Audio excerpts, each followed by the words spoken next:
Olá meninas, boa noite, tudo bem com vocês?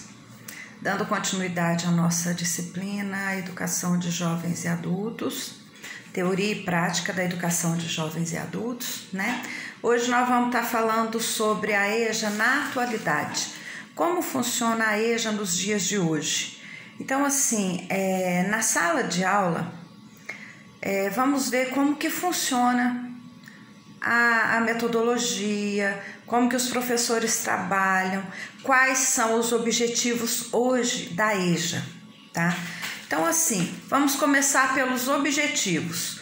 Os objetivos da EJA é possibilitar ao jovem adulto retornar seu potencial de envolver suas habilidades, confirmar competências adquiridas no seu dia a dia, no decorrer da sua vida, com as suas experiências, com a sua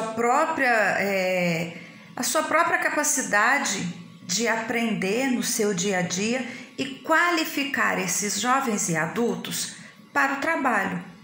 Porque, na verdade, a EJA, além de ter aquele objetivo de alfabetizar os alunos, muitos deles têm o anseio de se qualificar para o mundo do trabalho, né? Eles não tiveram a oportunidade de ter essa qualificação no tempo regular e no tempo certo, então eles procuram a EJA para tentar se qualificar de uma maneira melhor para o trabalho.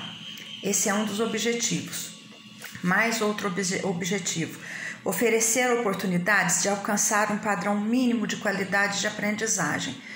O que quer dizer isso? Tem muitos alunos que vão para o EJA apenas com aquele objetivo de aprender, de ter um conhecimento mínimo de aprendizagem, de ter um conhecimento mínimo de alfabetização, de ser no mínimo alfabetizado, nem que seja para escrever o nome, como eu já disse na aula passada, para ler uma placa, porque muitos não sabem nem escrever o nome, né?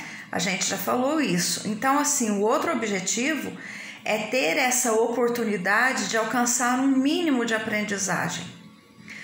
Preparar para o trabalho, para a cidadania, para continuar se adaptando às novas oportunidades. Isso aqui é um dos objetivos fundamentais da EJA.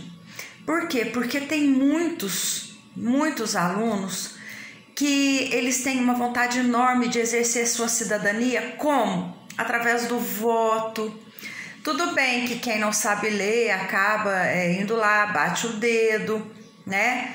Porque muitas vezes quem não sabe ler, conhece os números. Então, na hora de votar, ele vai ter autonomia para votar. Mas na hora de assinar, ele vai bater o dedo. Então, assim, essa necessidade de aprender a escrever para assinar o próprio nome, isso aí está ligado à cidadania. A pessoa tem uma necessidade de saber ler e escrever para se sentir um cidadão, para se sentir dentro de uma sociedade, né?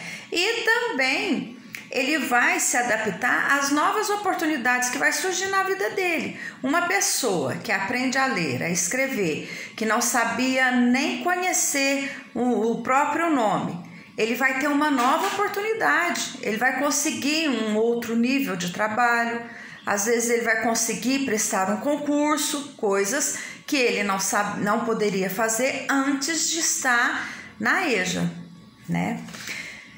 Outro objetivo da EJA: oferecer aos pais e mães de famílias, donas de casa e jovens que sonham com um futuro melhor, novas perspectivas de vida. Isso aí, gente, todos os alunos que entram para a EJA, que estão num período de aprendizagem um pouco atrasado, eles criam uma expectativa muito grande para ter novas oportunidades futuras, né? Na verdade, eles querem estar no campo de trabalho com oportunidades diferentes. Eles sabem que eles têm capacidade, que têm potencialidade, mas o que os impede de estar no campo de trabalho é a alfabetização. Então, a EJA tem o objetivo de oferecer isso a seus alunos, tá? Então, assim, ó, esses são os objetivos que a EJA hoje, a nossa EJA atual, oferece a seus alunos, tá? Vamos continuar falando ainda dos alunos e daqui um pouco a gente entra com os professores. Ao primeiro contato com a EJA, o aluno vai perceber que nunca é tarde para recomeçar, porque isso é um papel que nós, professores, temos que passar para eles. Eu já disse isso na aula passada e vou repetir. Não há uma idade certa para aprender. A gente sabe que quando a gente aprende numa idade mais tarde, às vezes a gente apresenta uma determinada dificuldade maior do que se a gente aprender no tempo certo. Mas isso não quer dizer que é impossível aprender.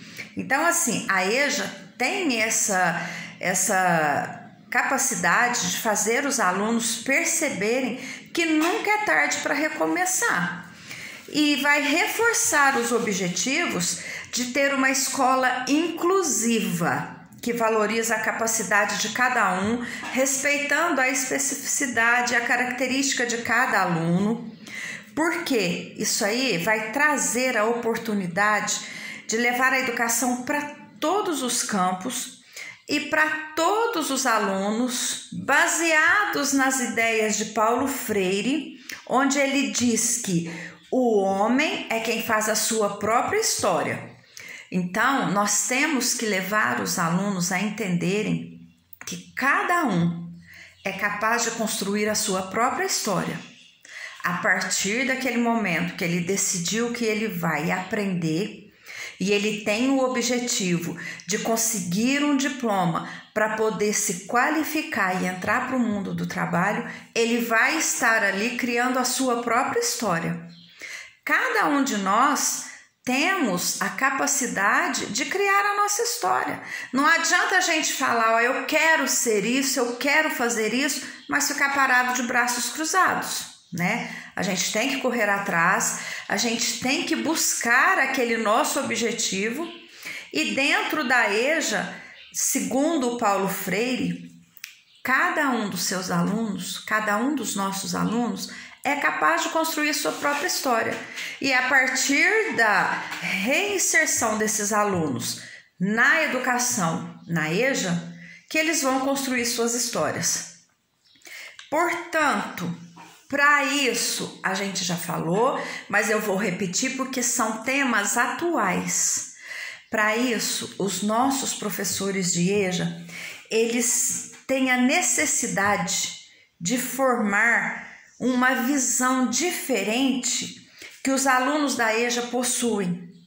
Especificidades diferentes, características diferentes, potencialidades diferentes, dificuldades diferentes, e não se pode trabalhar com eles da mesma forma que a gente trabalharia com as crianças e adolescentes do ensino fundamental no tempo regular. Então, assim, por mais que a gente vai alfabetizar os nossos alunos e vai colocar eles no mundo do trabalho, nós não vamos trabalhar com eles da mesma forma que a gente vai trabalhar com os alunos em idade regular. Por quê? Como na idade regular, cada criança, cada adolescente tem a sua própria individualidade, os alunos da EJA também. E até muito mais especificidades e dificuldades, tá? Então, nós temos que criar uma experiência para que eles possam estar inseridos no nosso contexto, no nosso conteúdo. Apesar da escolaridade se referir a essas mesmas etapas, os jovens e adultos, por terem experiências e expectativas diferentes, e o psicológico deles se distancia do mundo infantil e adolescente. É o que a gente acabou de falar. Por mais que eles estejam concluindo uma mesma etapa de quem está lá no ensino regular, as suas potencialidades, o seu emocional e o seu psicológico é super diferente daqueles alunos e daquelas crianças de educação infantil, ensino fundamental e ensino médio. Por quê? Porque a gente já falou a respeito disso. O emocional e o psicológico de um aluno da EJA, ele é um pouco mais abalado, Porque vem aquela ansiedade de querer aprender, vem aquele temor e aquele medo de encarar o estudo além da idade, né? Ele se encontra com a autoestima baixa porque ele sabe que ele tem uma determinada idade e ainda não aprendeu a ler e escrever. Então, nós não vamos poder trabalhar com eles da mesma maneira que a gente trabalha com os nossos jovens e adolescentes na idade regular, tá? O que faz com que os professores se dediquem hoje, ainda de forma mais eficiente, a esse trabalho, devem ser capazes de ter as práticas de ensino para jovens e alunos. É o que eu disse para vocês na aula passada. Um professor da EJA, ele tem que ter um preparo muito especial, porque ele vai trabalhar vários campos juntamente com a alfabetização, né? Principalmente no campo emocional.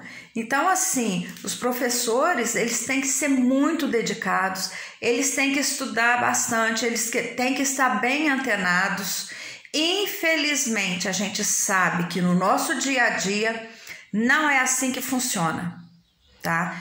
Hoje, de acordo com o que eu convivo no nosso meio educacional aqui, a gente sabe que os professores que vão trabalhar com EJA são professores, muitas vezes, que escolhem, mas não têm o preparo para aquilo.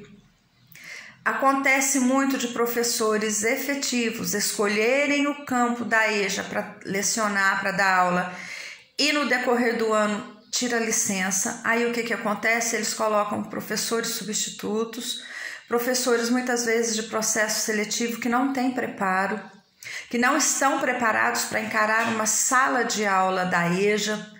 E aí o que acontece? Acontece um resultado negativo, porque se o professor não tem preparo para encarar uma sala da EJA, os alunos vão se sentir temerosos, eles não vão ter confiança, eles não vão ter autoconfiança, eles não vão se confiar neles mesmos, eles não vão ter a segurança de que eles teriam se fosse um professor preparado para trabalhar com eles.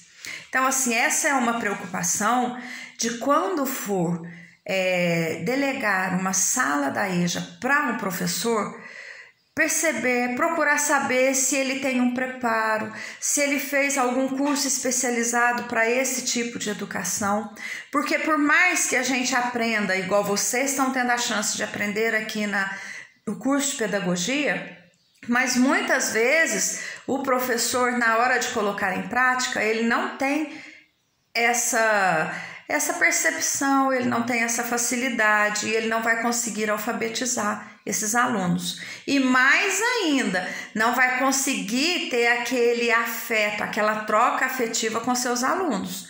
Porque uma sala de EJA, mais do que uma sala de educação infantil, há necessidade de uma troca de afeto e carinho muito grande, porque eles estão ali numa situação assim que eles se colocam inferiores aos outros alunos, às outras pessoas, por estarem ali em idade avançada, tá bom? Quem trabalha com alfabetização de jovens e adultos precisa saber das dificuldades de cada um e manter o interesse dos alunos que chegam cansados do trabalho. Isso aí é o que mais acontece, porque a maioria dos alunos que fazem a EJA são alunos que trabalham, que passaram o dia todo no serviço, que mal teve tempo de ir em casa tomar um banho, comer alguma coisa e ir para o curso. Então, assim, a gente precisa saber e reconhecer essas dificuldades dos alunos e não exigir deles, muitas vezes, até a pontualidade, porque muitas vezes alguns chegam atrasados por causa do horário de serviço. E nós temos que reconhecer essa situação.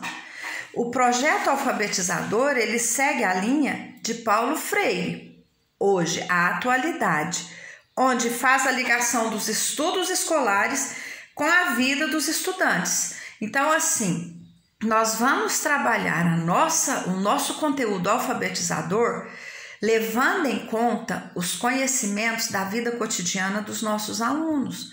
Nós vamos procurar saber o que eles conhecem lá, da onde eles trabalham, aqueles que moram na zona rural, qual é a história e a vivência de vida que eles trazem para nós, que a gente pode inserir no nosso conteúdo, tá? Nós não vamos jogar um conteúdo pronto, simplesmente porque a gente acha que aquilo ali vai alfabetizar os nossos alunos, não é isso. Nós temos que ter aquela troca de experiências.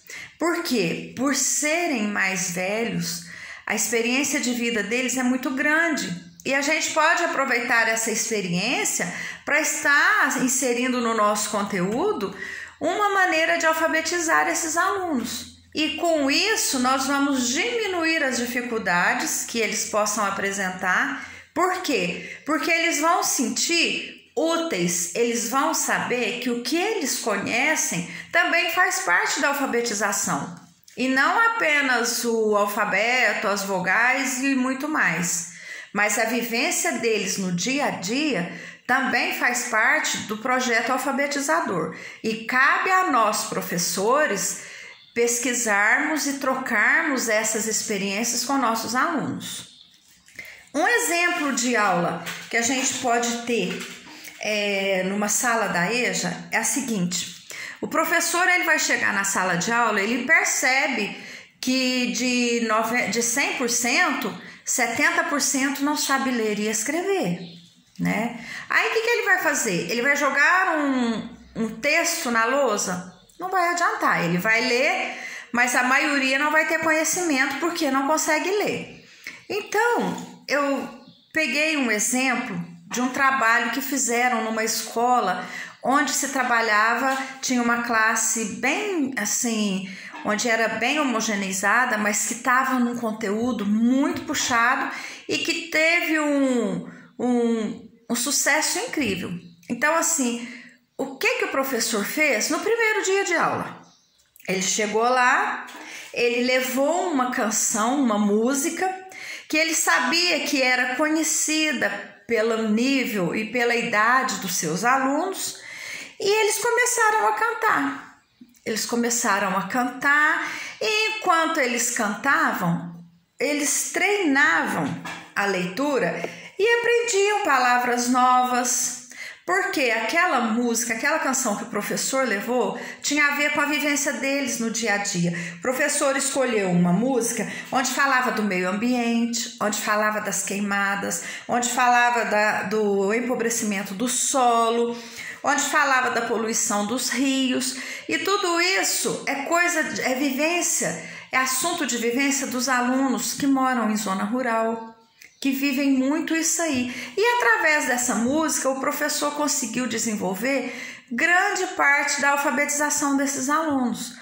Porque depois ele trabalhou a música na lousa, como os alunos conheciam a letra da música, eles foram se reiterando com as palavras que tinham na música. Então, assim, esse é um método muito interessante e uma forma de começar a trabalhar com eles no primeiro dia de aula, porque no primeiro dia de aula a gente vai chegar, eles vão estar tensos, eles vão estar ansiosos, muitos vão ficar retraídos porque se sentem envergonhados por estar ali, né? Então além de inserir um projeto alfabetizador através da música, ainda vai inserir aquela aconchego, porque a música tinha a ver com a vida deles, eles vão se soltando e aí a gente consegue trabalhar o nosso conteúdo no decorrer das aulas, através de uma canção, tá? Então, assim, o professor da EJA, ele precisa estar muito conectado, porque ele precisa estar ligado com a realidade do seu aluno, né? Não adianta, sim, ele querer trabalhar, como eu já falei para vocês, o conteúdo pedagógico, se ele não vai respeitar o ritmo de cada aluno e a realidade e a vivência desses alunos no dia a dia. Então, assim, ele precisa respeitar a individualidade e o tempo de cada aluno e aquele conhecimento que ele adquiriu ao longo de sua vida. Porque, gente, por mais que alguém chegue na idade madura, sem ser alfabetizado, essa pessoa traz uma experiência de vida muito grande. Todo mundo tem uma experiência de vida, seja ela qual for. E essa experiência de vida do nosso aluno vai nos ajudar a trabalhar o projeto alfabetizador. O professor, então, tem que estar conectado com a realidade desses alunos. É por isso que eu disse na primeira aula, se eu não estou me enganada, que quando a gente pega uma sala da EJA, a gente vai fazer como se fosse uma avaliação diagnóstica, para a gente conhecer os nossos alunos, para a gente saber quais são as dificuldades deles, quais são os conhecimentos que eles trazem com eles, para a gente poder trabalhar em cima dessas dificuldades e aproveitar os conhecimentos e experiências que eles têm para também trabalhar o nosso projeto, tá bom? Então, olha a nossa responsabilidade como educador da EJA. É uma responsabilidade muito grande. Por quê? Porque a gente vai resgatar dos nossos alunos o prazer de aprender, transformando a sala de aula num ambiente saudável para que o nosso aluno sinta prazer de frequentar. Porque se a gente não fizer isso, a gente vai estar caminhando para uma evasão escolar. Por quê? Já é difícil a gente segurar um aluno numa sala de aula. E se a gente não resgatar esse contato com eles e ter um ambiente saudável, sem exclusão, nós não vamos ter um desenvolvimento propício da alfabetização. E muito menos ainda, nós não vamos conseguir desenvolver e aumentar a autoestima desses alunos. Então, assim, nós temos que resgatar e transformar a realidade difícil dos nossos alunos numa sala de aula onde o ambiente é gostoso, onde eles vão se sentir bem em estar e não vão querer deixar de ir. Porque tem muitos que começam a frequentar a EJA, vão uma semana, 2 semanas, quando dá 1 mês, eles saem. Aí acontece a evasão escolar, porque eles não se sentem bem naquele ambiente, eles não se sentem acolhidos no ambiente. Isso aí cabe a nós, professores, fazermos, tá? Nós é que vamos delegar essa situação de prazer para que eles queiram continuar fazendo o curso da EJA. Além disso, nós devemos transmitir o conteúdo do nosso trabalho, do nosso plano de aula, qualificando os alunos para as exigências do mercado de trabalho, preparando-os para os desafios da vida lá fora. E muitas vezes nós vamos preparar esses alunos para concursos, para prestar vestibular, porque tem muita gente que acha que porque já tem a idade avançada, tem que parar de estudar, não pode prestar um concurso, não pode prestar um vestibular. Isso é mito, gente. Qualquer pessoa, em qualquer idade, ela pode prestar um concurso, ela pode prestar um vestibular, voltar para a universidade. E isso, nós vamos começar a trabalhar isso com esses alunos na EJA. Quando eles terminarem a EJA no ensino médio, eles vão perceber que eles estão aptos para poder enfrentar uma universidade. Porque hoje, quantas vezes a gente vê na televisão falando de pessoas de 80 anos que receberam diploma da universidade, de advocacia, que se tornaram advogados, outros que o sonho era ser engenheiro, eles vão e conseguem. Então, assim, nós vamos preparar os nossos alunos também para o mundo do trabalho, tá? Então, a nossa missão é de muita responsabilidade, tá bom? Outro aspecto importante da EJA na atualidade é a informalidade das aulas extra-classes. O que quer dizer isso? Atualmente a gente trabalha muito a EJA com as aulas fora da sala de aula.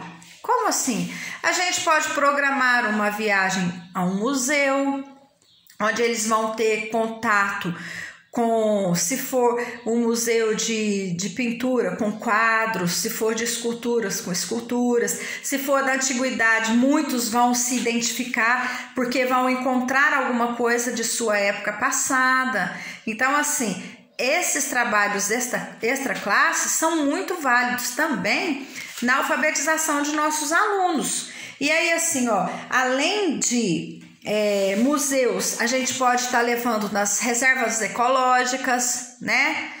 Ambientes de reservas naturais, para que eles possam ter contato com outro tipo de natureza, além daqueles que trabalham em zona rural, né? E aí, o que a gente vai fazer? A gente vai estimular nos nossos alunos uma visão crítica a partir daqueles conhecimentos que eles vão adquirir fora da sala de aula.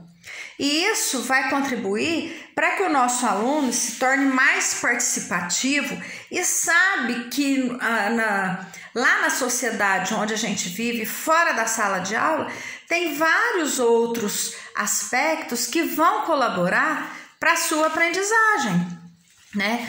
Quando a gente faz um projeto fora da sala de aula, o nosso retorno dos alunos é muito maior, porque eles vão participar de uma aula com material concreto, eles vão realmente estar ali participando, vendo, próximo do que a gente está ensinando, né? Então, assim, a chance da gente conseguir um sucesso com os nossos alunos dentro desse aspecto de aulas extra classe é muito válido, tá? O público da EJA, os nossos alunos da EJA, o público é bastante heterogêneo, eles não são iguais, né? A gente tem um público formado de jovens, adultos, homens, mulheres e também da melhor idade. Jovens que deveriam ter terminado, mas saíram e voltaram para fazer a EJA, e homens e mulheres da melhor idade, né? Então, assim, alguns estão longe do contexto escolar há décadas e outros são repetentes e outros nunca tiveram a oportunidade de estar dentro de uma sala de aula. Então, assim, eles não... Por quê? Muitos se reprovaram e desistiram, muitos tiveram que escolher trabalhar ao invés de estudar e muitos não conseguiram se adaptar ao modelo de escola, né? Porque sabe que tem que ir todos os dias, tem que ter presença, não pode faltar. Então, assim, muitos acabam desistindo. Por isso que cabe a nós, professores, preocuparmos com a frequência também desses alunos. Boa parte desses alunos, eles possuem um histórico de dificuldades enorme, né? Outros possuem alguns transtornos, distúrbios, aliás, não é transtorno, desculpa. Muitos apresentam um histórico de dificuldade de aprendizagem muito grande e outros apresentam alguns distúrbios emocionais e psicológicos.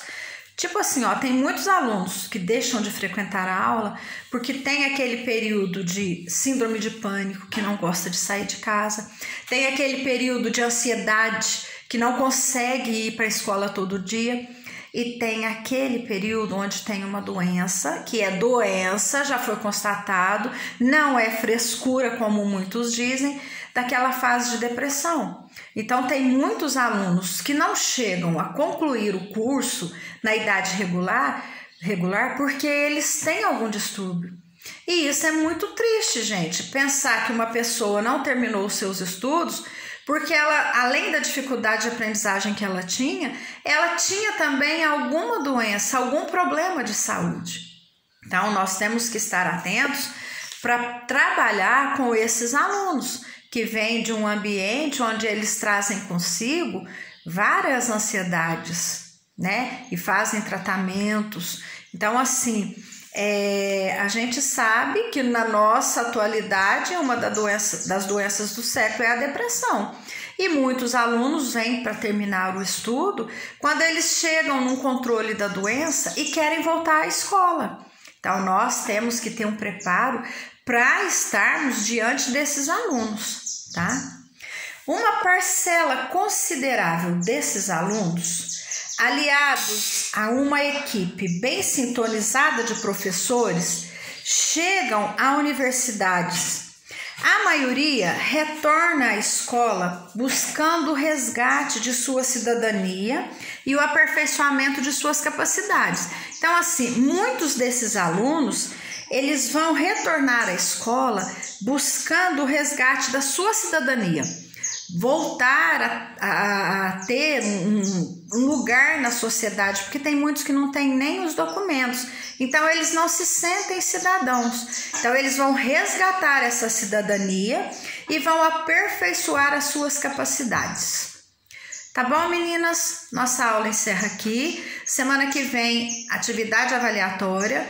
Último vídeo eu vou estar revisando as nossas aulas para que fique mais fácil para vocês resolverem as atividades, combinado? Boa noite, uma boa semana, fiquem com Deus.